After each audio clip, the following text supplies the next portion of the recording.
Nicolas Pooran, Maxwell এবং Klaasen তারা একসাথে আন্তর্জাতিক ক্রিকেট থেকে অবসর নেয়। কিন্তু সবচাইতে মজার বিষয় হচ্ছে যে তারা যুক্তরাষ্ট্রের লিগের মধ্যে তারাই হচ্ছে ৩ জন ক্যাপ্টেন।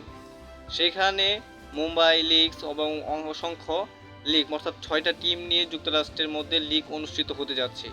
সেখানে যারা অভিষেক নিচ্ছে হঠাৎ করে নিকোলাস পোরান কিন্তু সবচেয়ে বেশি আলোচনা হচ্ছে, কারণ হচ্ছে নিকোলাস পোরান মাত্র তার বয়স হচ্ছে ৩০ বছর। এই বয়সের মধ্যে তিনি অবসর নিয়ে নিলেন।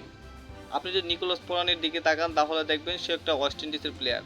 ওয়েস্ট ইন্ডিজের জাতীয় টিমের মধ্যে কিন্তু তারা প্রচুর পরিমাণ টাকা ইনকাম করতে পারে না, কিন্তু সবচাইতে যদি পুরো বিশ্বের মধ্যে ধাপিয়ে বেড়ে ওয়েস্ট ইন্ডিজের প্লেয়াররা তাদের মধ্যে নিকোলাস পোরানকে অনেকেই সন্দেহ করছে তিনি লিগ ম্যাচ খেলার জন্য তিনি জাতীয় টিম থেকে অবসর নিয়েছেন।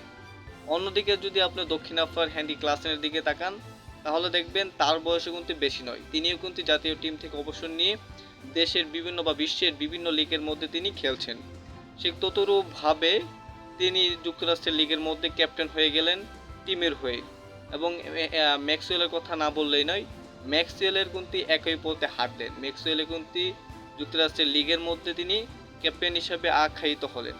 বলতে গেলে বর্তমান সময়ে তাদের জাতীয় টিমকে ছেড়ে তারা লিগ দিকে এগিয়ে যাচ্ছে, অর্থাৎ লিগকে তাদের সর্বপ্রথম পছন্দের তালিকায় রাখছে।